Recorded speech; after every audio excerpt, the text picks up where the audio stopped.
Welcomes to అమ్మమ్మ స్కోలం. ఈరోజు door తీయగానే కాకులు రెడీగా ఉన్నాయి. కాకులకు ఫుడ్ పెట్టినాక అవి వెళ్ళినాక చిన్న చిన్న పక్షులు కూడా వచ్చినాయండి. అవి కూడా ఏంటంటే కూర్చుని నేను టీ కాసుకుని వెళ్ళి బాల్కనీలో కూర్చుని కాసేపు ఎంజాయ్ చేశాను. ఆ నేరేడు చెట్టు అవన్నీ నేరేడు చెట్టు ఉంటుందండి, బాగుంటుంది. అది చూసి ఎంజాయ్ చేస్తూ కూర్చుని తర్వాత పూలు అవి తీసుకొచ్చుకున్నానండి పూజ కోసం. పూలు తీసుకొచ్చి డెకరేషన్ అవి చేసుకుని ఆ పూజ అదంతా పూజ చేసుకున్న తర్వాత ఒక 10 మినిట్స్ వరండాలో కూర్చుంటే పక్కన మాకు నైబర్స్ రెంట్కుంటారులేండి మా ఇంట్లో. వాళ్ళు వసంత నవరాత్రులు అండి చాలా బాగా అలంకరించారు గుడి అని చెప్పారు. ఆ తర్వాత నేను గుమ్మంలో వేసిన ముగ్గుని యాడ్ చేశానండి, చూడండి. వైట్ మార్బుల్ కావటం వలన కనిపించదండి, అందుకోసం నేను రోజు చాక్ పీస్ వేస్తాను లేదా జేగురు రాసేస్తాను అనమాట. సరే ఈరోజు యాడ్ చేశాను చూడండి. పూజను కూడా యాడ్ చేశాను చూడండి. మీరు కూడా చూస్తారని రోజు పూజ కూడా పెడుతూ ఉంటానండి.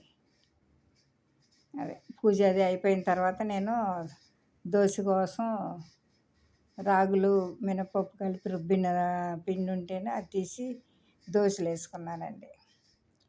దోశలు వేసుకున్న తర్వాత మొన్న టమాటా పచ్చడి కోసం ఇది 3 days కట్ చేసి ఉప్పు వేసి ఉంచి ఆ తర్వాత పిండి ఎండలో పెట్టామండి. ఎండలో పెట్టినవి జ్యూస్లోనేమో చింతపండు పెట్టాము. ముక్కలు ఎండిపోయిన తర్వాత టమాటా పచ్చడి ఇవాళ గ్రైండర్ చేసామండి. ఆ పని అయిపోయిన తర్వాత లంచ్ కోసం నేను పప్పుచారును క్యారెట్ బీన్స్ ఫ్రై చేసుకున్నానండి. ఆ పప్పుచారు క్యారెట్ బీన్స్ ఫ్రై చేసి లంచ్ పూజ చేసిన తర్వాత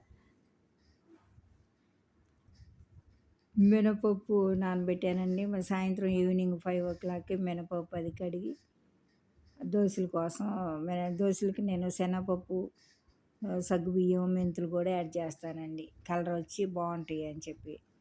అవి కూడా కలిపి మిక్సీ వేసి అక్కడ పెట్టుకున్నానండి దోశపిండి. ఆ తర్వాత ఒకేసారి డిన్నర్లోకి కర్డ్ రైస్ కూడా చేసుకుందామని చెప్పి ఉల్లిపాయ కట్ చేసుకుని స్టవ్ వెలిగించి ఉల్లిపాయ పచ్చిమిరకాయలు కట్ చేసి స్టవ్ వెలిగించి తాలింపు పెట్టానండి. తాలింపు పెట్టి ఆ పెరుగు అన్నం కలిపిన దాంట్లో తాలింపుని కలుపుకున్నాను. మీరు ఎలా చేసుకుంటారండి? నేను ఎలా చేస్తాను, కాకపోతే నేను క్యారెట్ కొత్తిమీర దానిమ్మ గింజలు అవన్నీ యాడ్ చేస్తాను. ఈరోజు ఉదయం క్యారెట్ తిన్నానని చెప్పి యాడ్ చేసుకోలేదండి, సింపుల్గా చేసుకున్నాను. కరివేపాకు పచ్చిమిర్చి ఉల్లిపాయలు ఇవే కలిపి ఇలా చేసుకున్నానండి. ఇది చాలా బాగుంటుందండి. మా పిల్లలు కూడా చాలా ఇష్టంగా తింటారు ఇలా చేస్తానండి. మా మనవరాళ్ళు మా అమ్మాయి మా అబ్బాయి మా వారు చాలా ఇష్టంగా తినేవాళ్ళు. మా మనవడు మాత్రం పెరుగు అనేది పెరుగు అన్నం తినే వాళ్ళ పక్కన కూడా ఇక ఉండడు, ఇక దూరంగా వెళ్ళిపోతాడు అనమాట. అలా చేస్తాడు.